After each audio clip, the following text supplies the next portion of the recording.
yes. I see hands up. Okay. Well, you're going to learn a heck of a lot of new things there, my friends. I want you to grab your seats, grab your pens, open your hearts. There's a really good talk coming from my very good friend Malcolm Saunders.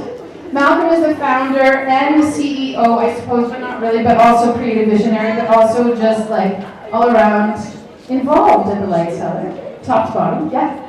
And a creator of community. If there's anybody in this room who is exceptional at building community, it is the old Malcolm Saunders. And I adore that about him. So I am just over the moon that Malcolm gets to come and share some of his wisdom and thoughts and ways of looking at the world with you today. I look forward to hearing what you think about it at the end. Just you wait! So please help me give a very warm welcome to Malcolm Saunders. All right. Okay. And are we on? Are we good? All right. Excellent. Have you ever been confused about nutrition? Oh. Okay. All right. There we go. There we go. You ever been confused about what to eat? Yes. So that's not just me. It's a bit of an understatement. And see, the more I studied, the more confused I became. Perhaps that's why you went to CSNN. That's why I went to CSNN almost 20 years ago. And it's been a long journey. But I've got there. You can get there too. I feel really good about the health that I have and the food that I eat, create, and share. My name is Malcolm Saunders, owner, creative visionary of Light Cellar, and I help people find and learn how to craft their own food and medicine. Now, would it surprise you to hear that I'm into nature? I often get called a hippie. I take that as a compliment. If you mean hippie as in he's supernatural, like very natural. Yes, because I think that's actually our highest state. We heard Mike and Eve talk about that this morning, this idea of nature farming. I'm always trying to align my life with nature.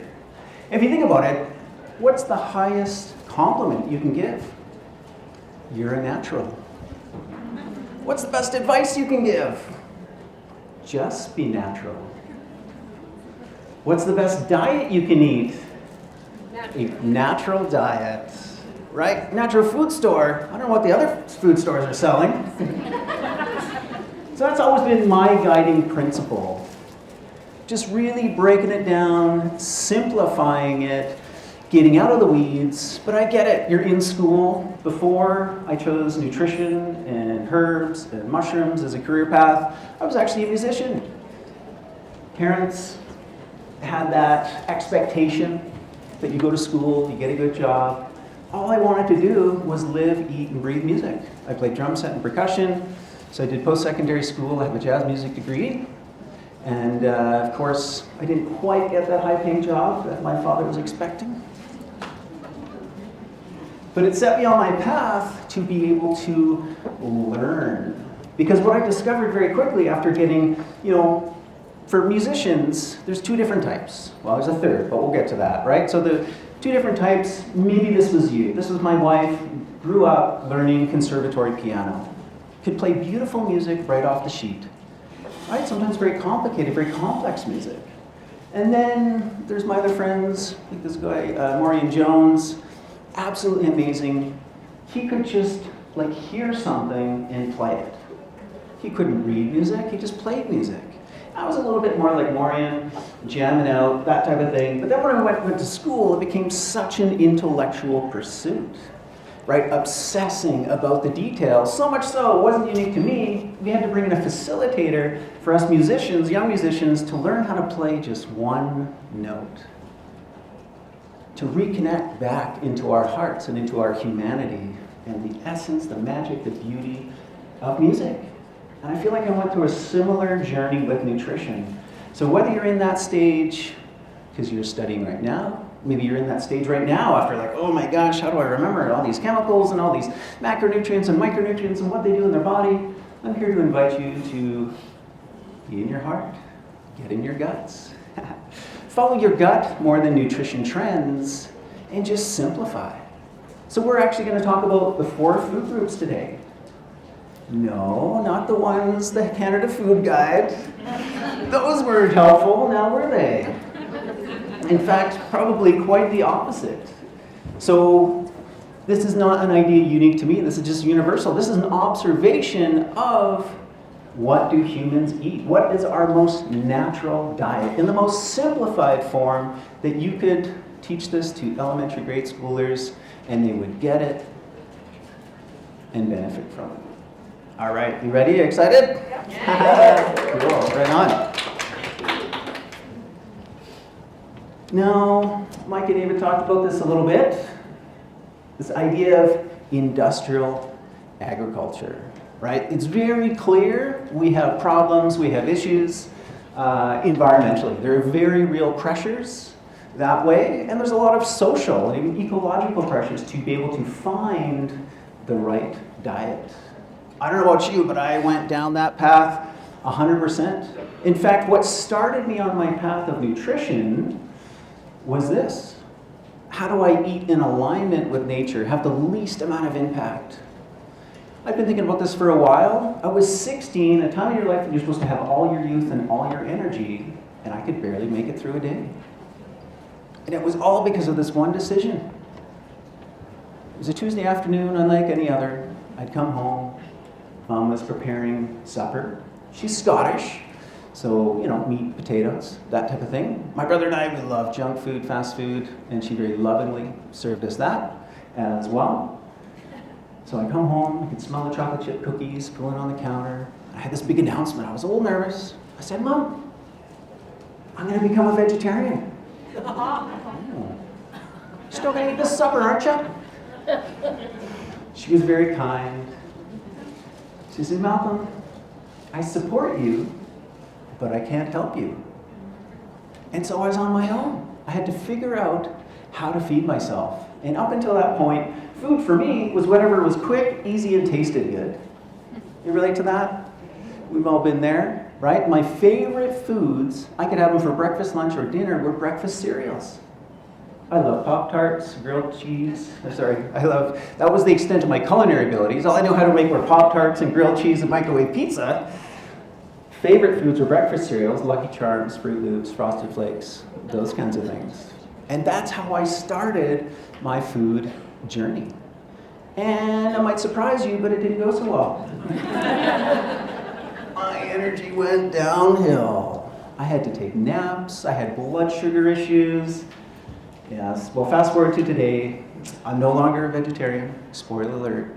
And I do enjoy good health, and I feel it is in alignment with who I am and the natural world.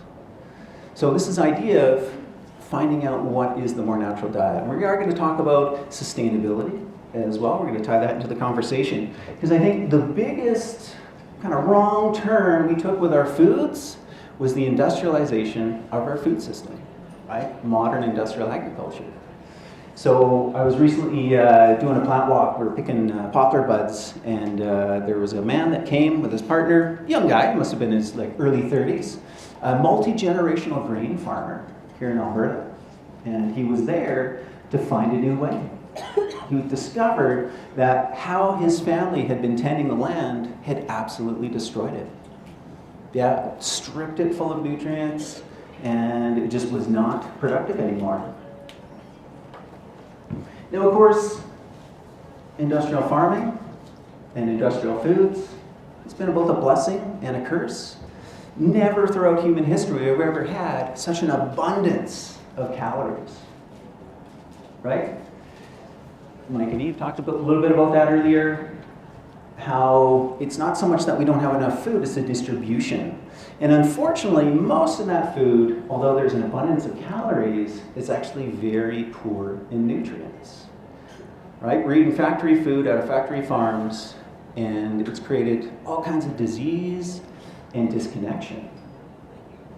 And this is not a doom and gloom report, don't worry. There's plenty of stats out there, there's plenty of research. We just have to look. We just have to look at our communities. It's kind of like the Pottinger cat experiment.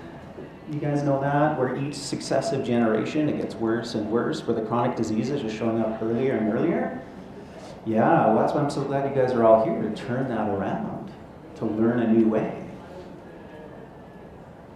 Now, even before we get to chronic degenerative diseases, what is an indication that we might have been on the wrong path?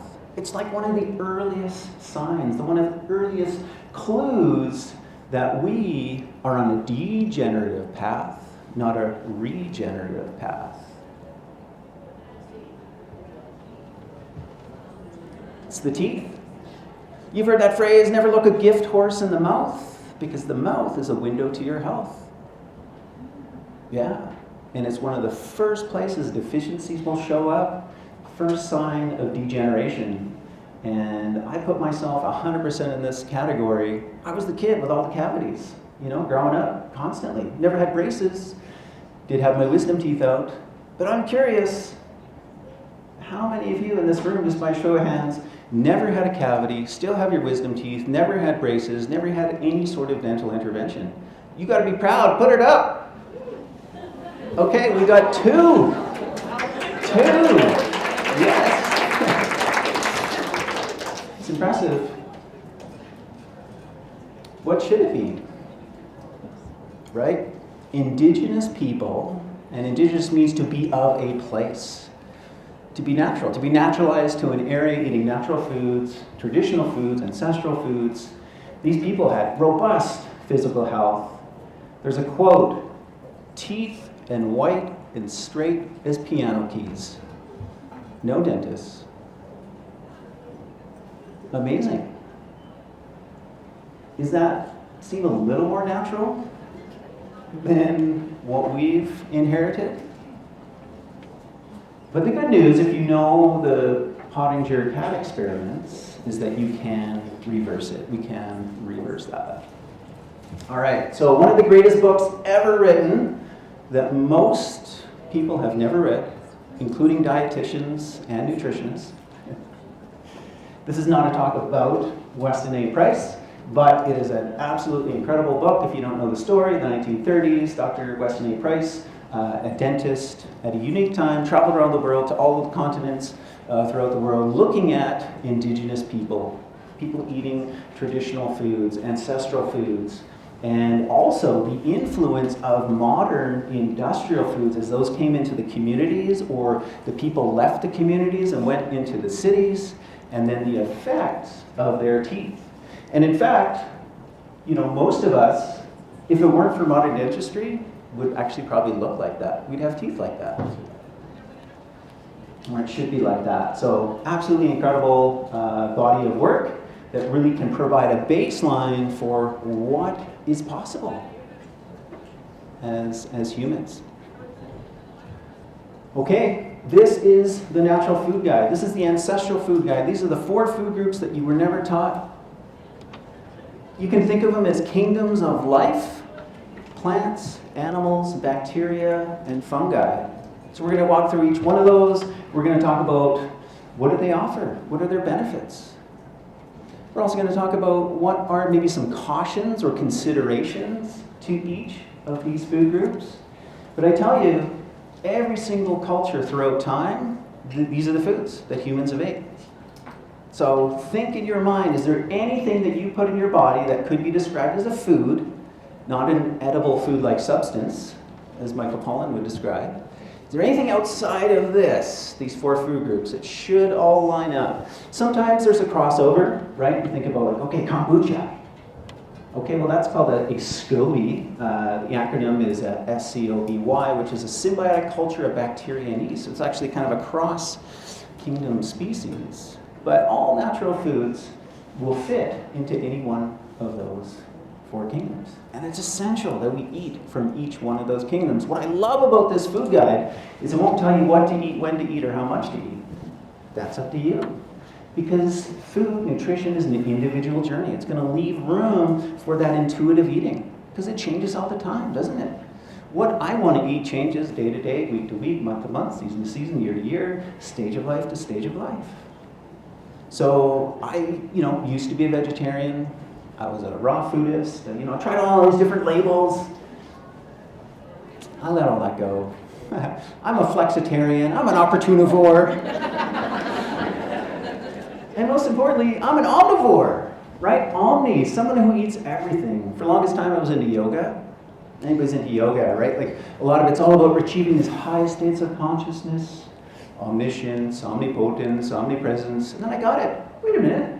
A highest state of nutrition, omnivore, eating everything, right? We can eat, we can adapt in that way. So, yeah. There is one thing, some of you might have been thinking, well, what about salt? Minerals? Okay, you got me. All right, so it turns out there is a fifth food group, the fifth sacred thing, right? Earth, air, fire, water. The elements, they are a food group, and they're foundational to health. They are the foundation of all the other food groups. Right, it's pretty obvious, and what I love about them, and this can really tap you into intuitive eating, is you can qualitatively assess the difference between these types of inputs, just like you can do with foods. You can tell. You do not need a scientific lab analysis to tell you the nutrient quantity of food. You can tell. You can pick foods based upon that, as you can with the elements, right? Air, our most vital of nutrients. How long can you live without it? Seconds, minutes at most, if you're really good at holding your breath, right? And what about air? Quality. Okay, you're in the forest. You're on the beach near the ocean. It's after a rainstorm. Oh my gosh, you just want to breathe in that prana, right? It just feels so good. Versus a conference room in the middle of the afternoon. You're on the sea trade. You maybe don't want to breathe too deep. Your body knows it's your most vital of nutrients. Water, second most vital nutrient. Qualitatively, you can experience a difference. I love spring water. Who are my spring water gatherers, hunters? That's amazing. If you've never drunk wild water directly from the earth, you are missing out. That's one of the most amazing, incredible experiences. It just goes in your body, like, where did it go? It just absorbs right in. It's absolutely amazing. I was going to say, I used to be a water snob. I'm kind of still a water snob. Meaning, right, like nothing compares to that. And Calgary has amazing water. We do have to give Calgary that for municipal water, even with the chlorine that they add. I don't know about when they start adding that fluoride back in. Let's hope they don't do that. But, just travel to Los Angeles. Travel to London, England, travel to Florida, right? And you'll realize, like, we have incredible water. Can it be better? Sure, absolutely. Spring water, filtered water, all that stuff, essential. And you can tell the difference. Earth. Earth is a nutrient? What are we talking about? Well, I showed you the salts, salts of the earth, essential minerals, right? We can get. What about geophagy? Geo, earth, phagy, the eating of earth. Right? As a human species, it's in our natural diet to eat earth. It seems it's only children and pregnant women that have remembered that. Clays, right? Birds, all kinds of species will eat clays. They will eat dirt. What about gravity? That's a nutrient. We've seen how astronauts go into space. I don't know if they quite made it to the moon, but, leaving the Earth's atmosphere, it affects bone density. And then, of course, maybe the most powerful that we receive from the Earth are those free electrons. This is one of the greatest things to help protect yourself from EMFs, radiation, is connecting your bare skin to the Earth. It's called grounding. It's a very, very real source of nutrition. Of course, sunlight, one that we're told to be afraid of, but we're light beings, right? It synthesizes hormones, what we call vitamin D. We need direct skin contact with the sun. And then, of course, the spectrum of light. There's all this debate around red light, blue light. It's all good. You just need the right type at the right time and have it balanced. We become out of balance. So that's foundational. Now, moving on back to foods, what we more commonly know as foods, plants. I love plants. I'm a plant guy. Yeah, and it's interesting, when I became a vegetarian, I wasn't really a vegetarian, I was more of a carbitarian.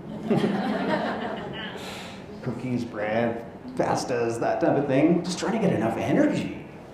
But being a vegetarian for so long, almost 15 years, it really forced me to explore the diversity of the plant kingdom, right? And all the foods, the absolute abundance. I mean, Health Canada, they do pay lip service to fruits, vegetables, and grains. This is all this kingdom had to offer. But it is incredibly diverse. And I encourage you to explore that, to really begin to incorporate it. Nuts, seeds, grains, legumes, fruits of every color, every different variety, berries, leaves, flowers, roots, tubers, barks, resins, algae, seaweeds, pollens, grasses. We could go on and on and on and on. We could go on and on about all the different macronutrients, micronutrients that this kingdom provides. The phytonutrients, right? The plant nutrients. Now, one thing you need to know about plants produce poisons. So plants need processing. Traditional cultures, eating a natural human diet. I mean, I used to think the word processing was a dirty word. Processed food, who wants to eat processed food? That's unnatural. But if you intelligently process your food, most, let's say, plants need processing. Soaking, sprouting, fermenting, cooking, roasting, all kinds of different processes to optimize their nutrition, to reduce some of the anti-nutrients. There's over 50,000 secondary metabolites. So you've heard this term, everything is food, everything is medicine, the only difference is dose. Plant medicine relies on those poisons, in part. 50,000 different secondary metabolites are the foundation of both herbal and pharmaceutical medications. So think about exploring the plant kingdom as a nutritionist to becoming your own herbalist. Herbalism is the most original ancient form of self-care, self-medicine. So not to replace modern medicine, but to empower yourself on a day-to-day level, learning about the power of plants and the preventative and curative abilities.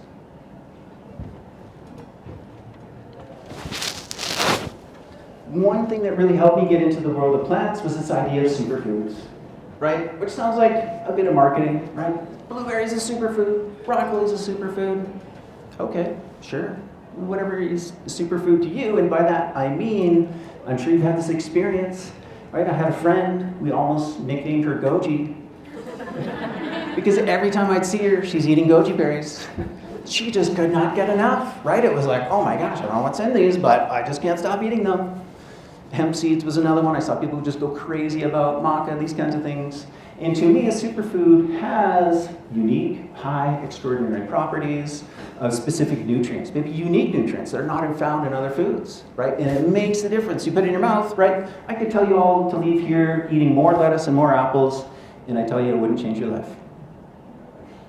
But if you get into some of these other things, whatever it might be for you, whatever's super, it will change your life, right? So one other definition is, classic example of a food is we have an apple. Food value, vitamins, minerals, calories. Yeah, you'll have apples, fiber, good stuff. Other end of the spectrum, what you put into your body would be more like a herb, a medicine, right? Not necessarily for the food value, it's calories. Might have a little bit of fiber, might have some vitamins, some minerals, but you're really taking it to influence your physiology in a different way, right? And so to me, a superfood is something that's both a food with high extraordinary properties, but a medicinal, like herb-like strength. So nettles is a really good example, right? Very nutrient dense, 3 times the iron of spinach, very nutritious. But also can be taken as a herb for its medicinal properties. Great antihistamine, et cetera, et cetera, et cetera. One of my favorites are the pollens. We're about to move into the pollen time. It's a season of the catkins. I'm sure you've seen one of my absolute favorites, which is pine pollen. It's that yellow dust that just coats the ground. It's everywhere. It'll get on your car. It's in ponds. That stuff is absolutely amazing. If you study nutrition, maybe you know like something about bee pollen. Oh my gosh, bee pollen, one of the most nutrient-dense foods on the planet. Oh, where did the bees get that? Oh, they get it from the flowers and the plant pollens. Yes, the plant pollens, which are the reproductive part of that organism. It's putting all of its energy, all its nutrients to create new life. not only with pine pollen specifically, it acts as, we've heard this idea of spring fever, right? It's like, oh, spring fever, feeling in the mood, right? Yeah. Big part of that is because of pine pollen. It's basically an aphrodisiac for the entire ecosystem. Yeah. And it's incredibly nutritious. It's super androgenic. It's got one of the highest amounts of bioavailable testosterone of anything. So women, there's mostly women here, but I got to shout out to my guys. You know, we go through hormonal changes too, right? Women, you've got to get dialed in, you've got all the kinds of support and all the conversations that happen around those transitions and phases of life. But dudes, it happens to us too, right? Our testosterone begins to lower. So my friend Les, he was in his 40s and he's like, you know, I'm kind of sensing maybe things aren't quite like they once were. Went to his doctor, he got tested. Sure enough, his testosterone was low.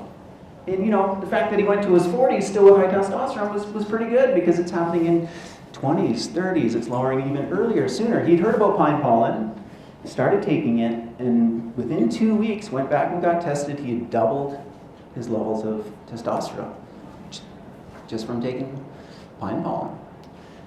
Now, from the plant kingdom, I tried, and I've seen many other people try. I'm just going to say it as a statement. You can't live on plant foods alone. I know, yeah. There's never, ever been a vegan culture throughout time, ever. Wow, what about the Lemurians, you know what? Who, sorry? I don't know. But even, you know, kind of like the teeth experiment. If we did, okay, how many been a vegan for like 5 years, 10 years? Like, just the hands aren't there. And just anecdotally, observationally, I've just seen it. There's just not enough nutrition in plants alone. So don't go all in on plants, but don't exclude them either. We'll get to animal foods and the carnivore. There's a role, there's a place for plant foods in your diet. Animal foods. Yeah, there's an incredible abundance and diversity. And I would say, having experienced both, superior nutrition. So for almost 15 years as a vegetarian, a vegan, a raw vegan, trying every iteration of that diet, because of this ideology, right, that plants will save the world, they're good for your health, it's only one side of the equation. I started having dreams. Talk about intuitive eating. This is why I'm so because intellectually I was convinced I could argue with you about why plant nutrition was superior, but my body was telling me otherwise. First thing I did was like, okay, all right, I get it, I hear it, I'm gonna swallow all that theory, I'm just gonna let my body tell me. So I went out, 2 things I ate. I ate raw sushi, because I was in my raw food phase. I'm like, no, I don't want the rice, just give me a wild salmon, just chunks of it. And it literally dissolved into me. Yeah, I had so much energy, I felt like I could swim upstream. I must have 5 or 6 pieces. We're leaving the restaurant, I'm telling my wife, I'm just like, I gotta go back in for more. Can we do that? Can we just we just paid? You know, we're leaving, can I get seated again? Another thing I had was raw bison liver. I was high for 2 weeks. Anyways, animal foods contain nutrients that other kingdoms don't have, and in preformed ways, right? So another organism like us, animals, has consumed plants or bacteria or fungi, and they've transformed those nutrients into what the human body is made of and what it needs. So it's a superior form of nutrition. You know, when we talk about vitamin A, you hear this, right? Just kind of general. People say, oh yeah, carrots got lots of vitamin A. No, they don't. They have beta carotene, right? That needs to be converted into provitamin A, retinol, and you need to be at a certain level of health to be able to do that. You need to consume with fats with it. Yeah, there is a lot that needs to go on. So main thing we need to know about animal foods, there's a diversity within this kingdom. And we also, you guys are into whole foods, right? Yeah. Well, we need to eat the whole food, the whole animal, nose to tail. It balances out. not just eating muscle meats, which can be high in particular amino acids like methionine, things like collagen, right? Broths, gelatin. We have things in glycine. The organs, if anybody talked to Nigel, from Higher Health, the idea of like liver, heart, tongue, I mean, everything about the animal. And this is a natural diet of humans. And when you've heard that term husbandry, right? So when I think about animals, I want to be a good husband to animals, to care for them, right? And when we do, we revere their life, consume the whole animal, and it can be really a beautiful thing. Next, bacteria. These are your fermented foods. There's such a nice, great theme here that's been each of the presentations. So every single culture around the world ferments its own foods, right? So those plants that need processing, you can ferment plant foods, animal foods, fungal foods. It makes it more digestible. Not only was it, a necessity in terms of preserving those foods, right? Just a practicality, but they pre-digest the food, makes it more bioavailable. And even cultures in the world that we associate with high animal food consumption, might even they were carnivore, right? The Inuit, where's the plant life up north in the Arctic? Well, you know what one of their delicacies was? Was lichen, and they knew they couldn't eat the lichen because it's actually indigestible by us. It was a delicacy to be removed from the stomachs of caribou, broken down by the bacteria and consumed as a delicacy. The Maasai also fermented their food, right? These are the tribe in Africa that's known to consume high amounts of meat, milk, and blood. They'd make this kind of like rosé, like yogurt, that was milk and blood fermented together. One of my favorites I've recently got into producing is natto. So that one just at the top there, it's fermented soybeans. It's got the highest amount of vitamin K2 of anything. It's also the source of nattokinase, the enzyme that we'll take as a supplement for cardiovascular health. So the bacterial kingdom are essential for helping us pre-digest foods, but also the metabolites. When they digest those foods, they create B vitamins, they create vitamin K1, K2, all these byproducts, plus their bodies themselves as well, which are full of protein. Fungi. Now, of course, when we think about fungi, we're thinking about mushrooms, but mushrooms are actually only the fruiting bodies of some fungus. So within this kingdom, we have yeast, we have molds, again, massively diverse. Also, does have some poisons, need to be intelligently choosing what types of fungi we consume. But I'm sure being in this space, you've heard about the benefits of certain fungi. Maybe most notably, the polysaccharides, the beta-glucans, these long-chain sugars, which are really good for our immune system. They're immunomodulators, right? Even for those with autoimmune that Jess was talking about. Underactive immune system brings it up, overactive immune system brings it in balance. Maybe you heard about lion's mane and it stimulates nerve growth factor. One compound, which you may or may not have heard of, in a study of over 100 compounds, thousands of individuals, it was the one compound that came out most associated with the lowest rates of disease, lowest rates of all-cause mortality, and it's called ergothioneine. Ergothioneine, plants cannot produce, animals cannot produce. Soil-based bacteria and fungi produce it. And it's been dubbed the longevity vitamin because the higher your blood levels correlates to the longer you'll live, the lower chance of heart disease, stroke, cognitive decline. Ergothioneine. And it's found in mushrooms. And in particular, different cultures around the world that have a higher mushroom consumption, like the Italians, they've got 4 times the blood levels of ergothioneine than Americans, because they love their porcinis, right? Oyster mushrooms, also very high source. Shiitake mushrooms, these types of things, absolutely incredible. All right, now the question is, since we're talking about sustainability, right? Which kingdom is more sustainable, right? Again, you've heard the narrative. There's books, there's documentaries. Plants are bad. Plants are good, right? That's what they say. good for your health, good for the environment. Animals are bad, bad for your health, bad for the environment. Not true, right? And in fact, I almost heard Michael say it. He's like, this morning, he's like, what's the 4 things that nature needs? You know, like the health of the soil. I'm like, they need plants, animals, bacteria, fungi. Oh no, he had a different 4. But the health of our soil needs exactly these 4 inputs as well. Right? So it's not the cow, it's how. It's the system that it comes from, whether it's a carrot or a chicken. Right? The system that it comes from makes all the difference for personal health and ecological health. Right? A monoculture versus a polyculture. Monocultures are unsustainable.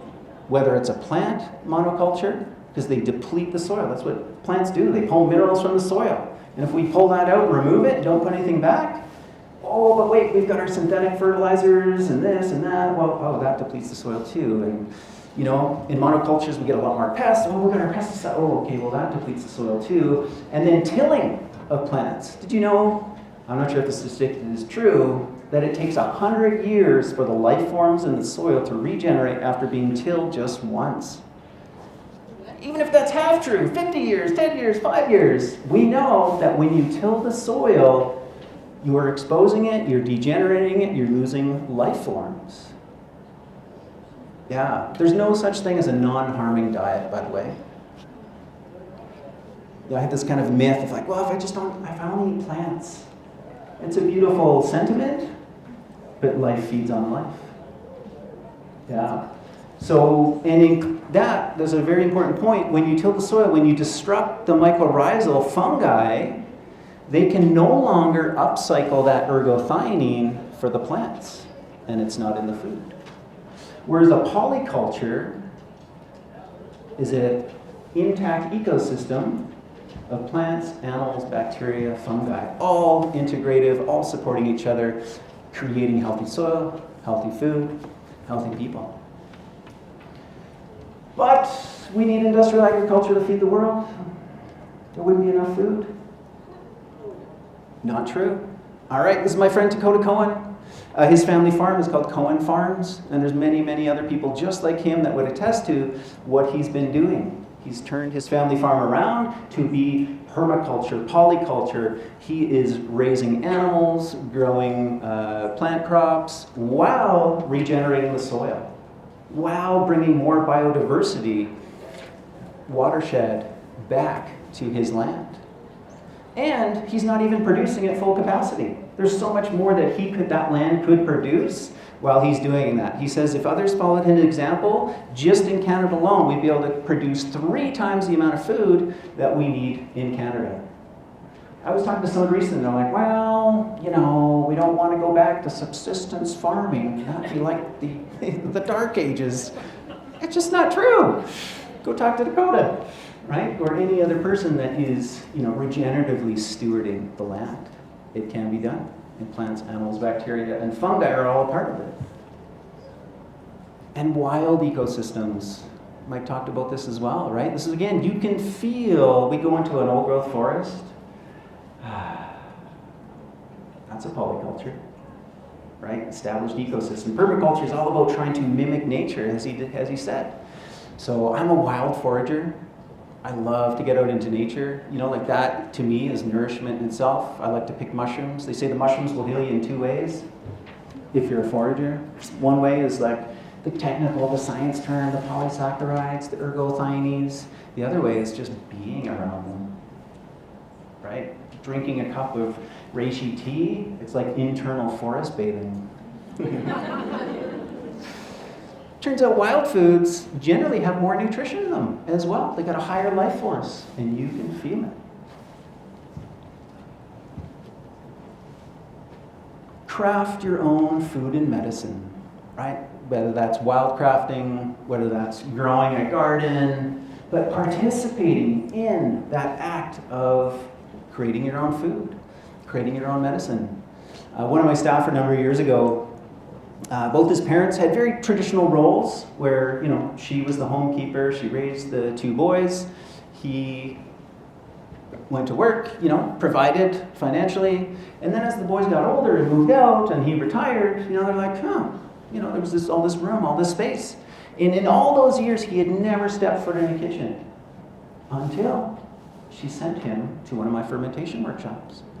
2 weeks later, she called me. She's like, Malcolm, what did you do to him? I can't get him out of the kitchen. He's like, it's looking like science experiments, you know, like there's jars everywhere all over the counters. He was having fun. He'd found an art, he'd found a craft, he'd found a passion, and it was nourishing him beyond just what he was making and eating. I take people out on nature, on plant walks, learning about what is the food, the medicine that grows around us abundantly. I love the idea of gardening. I'm getting better at it each year. My thumb grows greener and greener. But my colleague Denis Manser always talks about, he was the head of the veggie club at the university garden, this kind of a thing, and doing battle with the weeds. And, you know, like after a whole like summer, his lettuce was like that large, you know. And then someone's like, hey, you should come with us foraging. We're going to go pick nettles. In just a couple hours, he had bags full of nettles, you know, far more nutritious and vital than he could have grown himself. So getting into wild foraging is a deeper essence, a deeper connection. Getting into the kitchen, learning. You know, you don't have to do it all. You probably can't do it all. That's not the point, but start wherever you're at. If you're only at 1% or 0%, like my friend's father, you know, get to 10%. You won't be able to get to 100. That's not the point. It's just to begin to engage and add 1 or 2 more things to your repertoire. Learning how to make your own chocolate, learning how to ferment, whatever it is. So I have a gift for everybody today. If you have not gotten one of my books, I have that for you, as well as an invitation to come join me for a free class. So if you want to learn how to incorporate organ meats beyond the capsule. Capsules are great, you know, they can play a role. But if you want to learn how to actually get it into food, if you want to learn how to craft elixirs, if you want to learn how to ferment, or make your own healthy chocolate, that's an invitation to you. So make sure you do grab a book. I think I brought 200 of them, so if I leave with some, I'll know that somebody didn't get one, but please do. All right, now before I close, what questions do you have? Is anything coming up for you? I've got the mic. Yeah. Tracy, do you want to call her and then I'll repeat your question so you can hear it? You might already know what I'm going to ask, but can you maybe speak to fermented foods and histamine? Okay, the question is, can you speak to ferment? Because we have to do it for the recording. Okay. Can you speak to ferments and histamine? You know what? I'm going to let Lucas speak to ferments and histamine. Come on, you guys read the book. If you try fermented foods and you get the poops, you might have a histamine issue. If your chronic pain worsens when you try fermented foods, you may have histamine issues. The histamine in fermented foods goes up. There's ways to reduce it. Maybe that's a class we should do at the shop at some point. But there are ways to reduce histamine in some of the ferments, but it's not necessarily the place to start. If you have histamine issues, it can make some of your symptoms worse. But in the long run, I am one that has histamine issues, and about 85% of my days, I can tolerate fermented foods.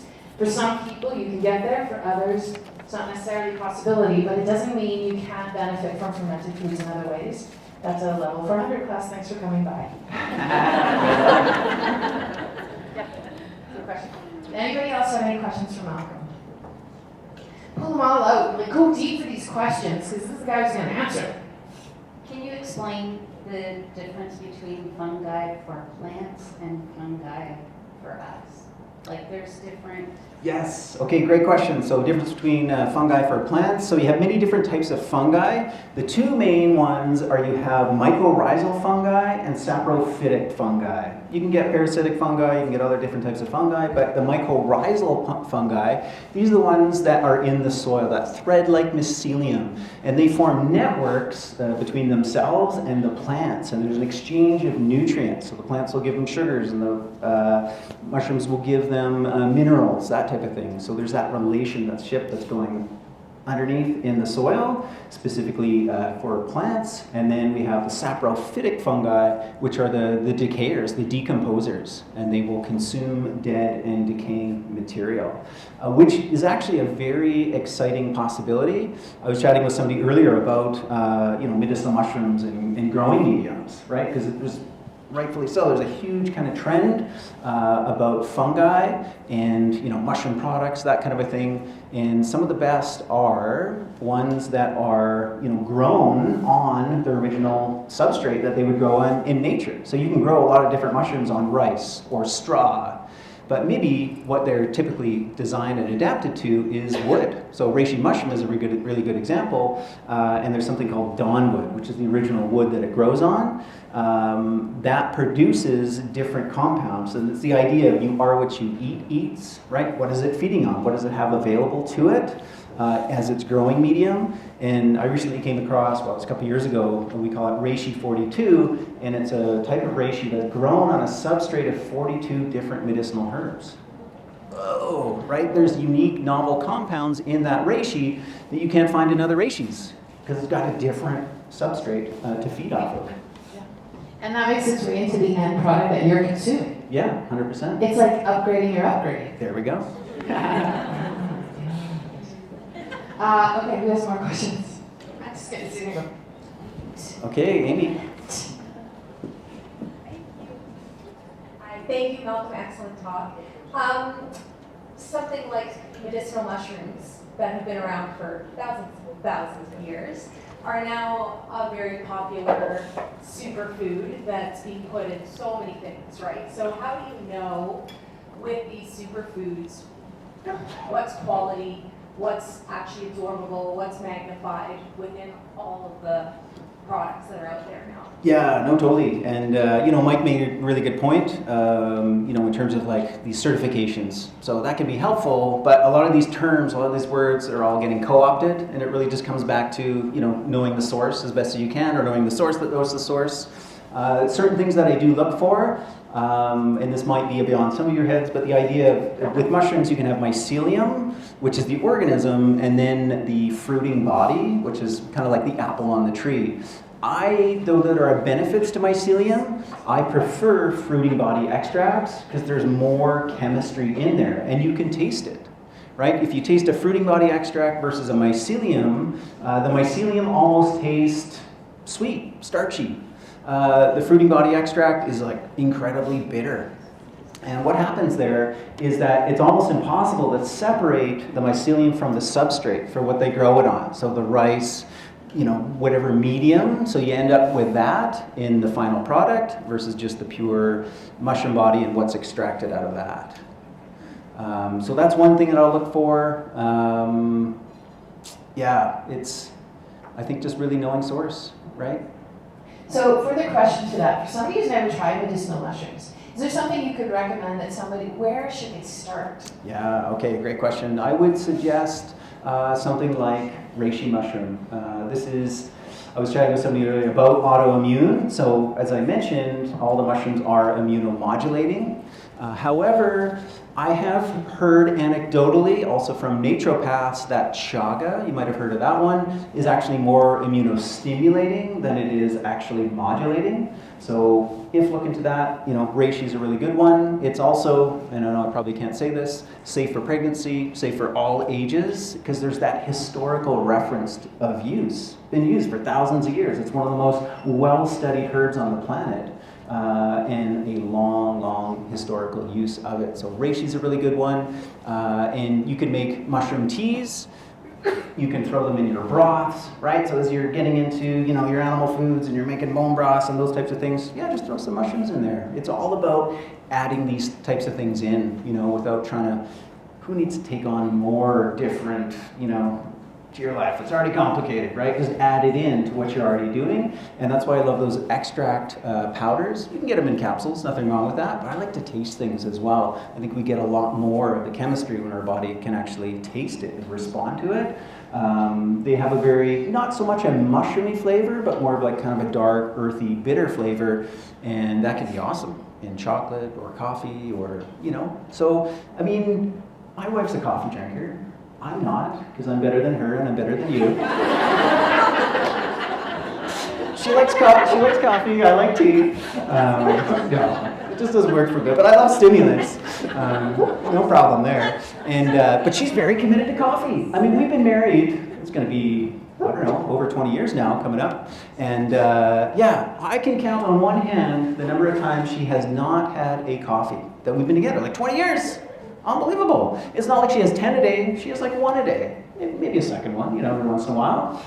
So there's a saying about herbalism. The herbs don't work unless you take them. Right? Compliance is key. And we talk about like, okay, I got another thing to do, another thing to take. Coffee. There's commitment there, isn't there? Right? So just add your medicinal mushrooms to the coffee. You're golden. You'll do it the rest of your life, no problem. You won't have to think about it. And it turns out, you know, it's actually beneficial. It helps neutralize some of the weak acids. It takes out some of the jitters. Perfect. Okay, another question. That's easy. Okay, I love it.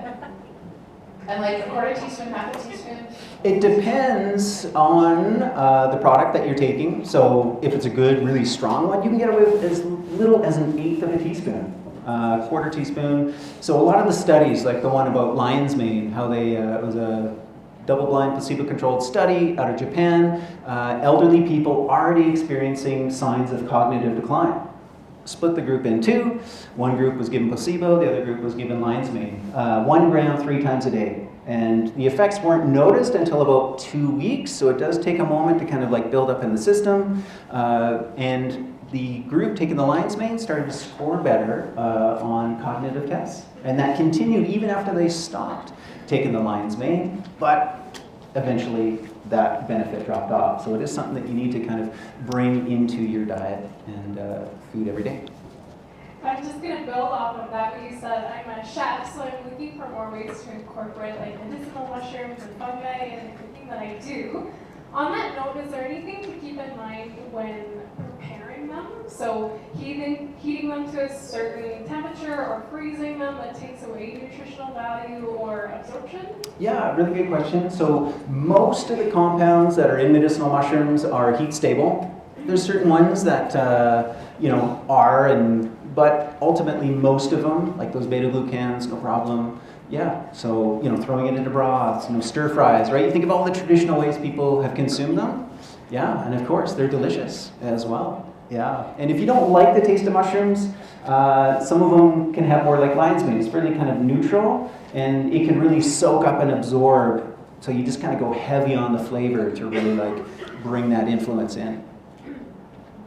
Love it. Any other questions? How much more time do we have? I know we'll have to wrap up as well, so let's do maybe 2 more. 2 more questions, okay?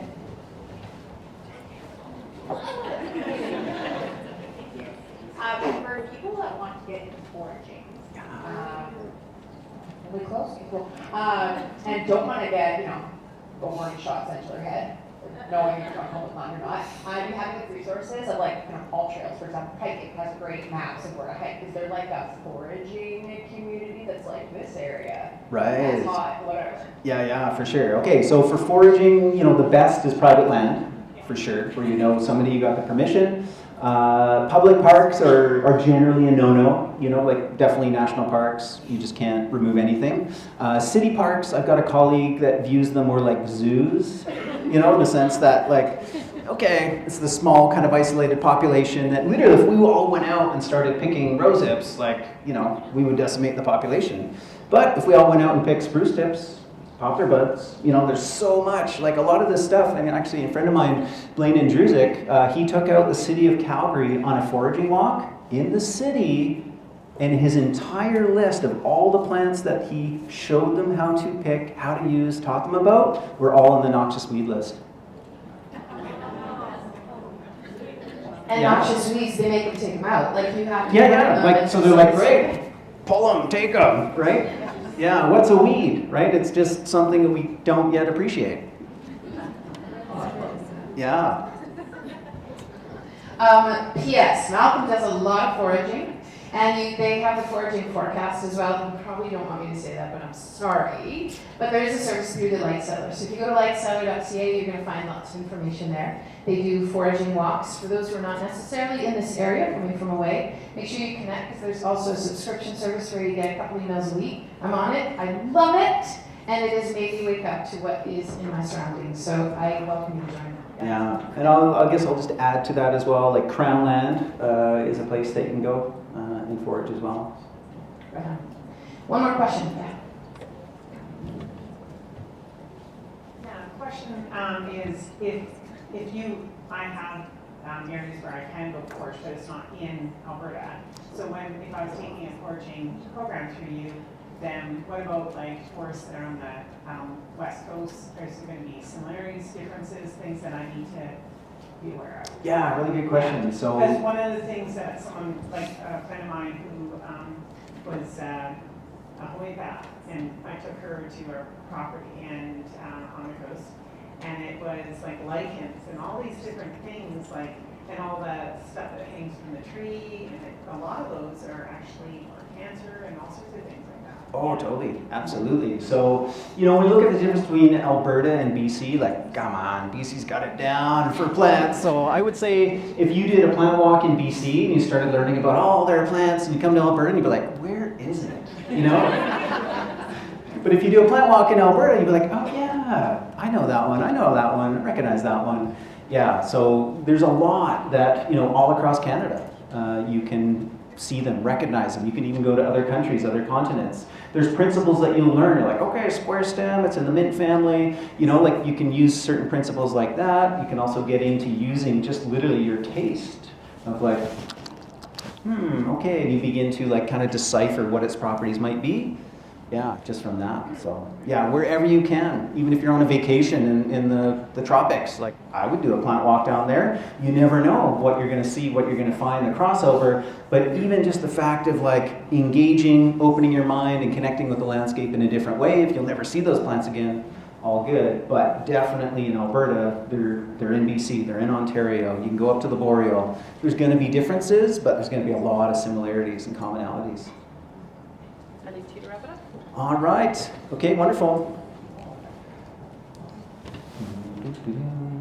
Oh, you should have done that. I didn't touch, where's the? Baby?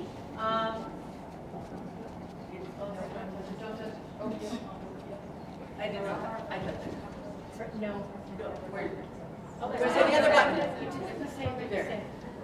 Malcolm Okay. saved us. There we are. I got it from here. Okay, cool. Here we are. Okay, the natural food guide. This is what humans eat. The four kingdoms: plants, animals, bacteria, fungi. Each one offers something that another kingdom can't. It doesn't tell you that you have to eat meat at all. It doesn't even need to tell you that you need to eat, anything. There's still a ton of room for individualization of your diet. And again, think about the source. Where does it come from? And this is a diet to regenerate not only your bodies, but reconnecting to what it means to be human, what our ancestors did, what they ate, how they processed the foods.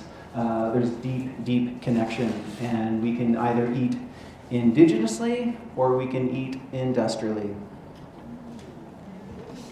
This is my daughter. Yeah, this is how we raised her. That's a mushroom there.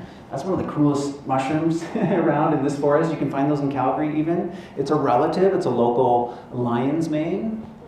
And it's up to us, right, to take a different path, to regenerate, to reconnect ourselves, our children, our grandchildren, to how life could be, how nutrition could be, in feeding ourselves in a different way.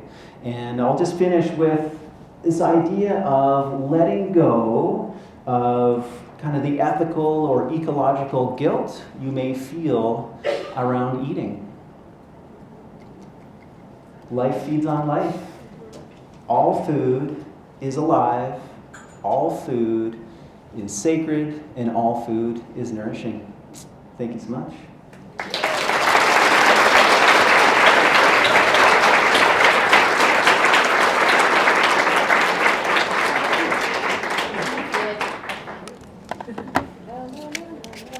There it is. I feel like, it's a mic drop. Well done. Thank you, Malcolm.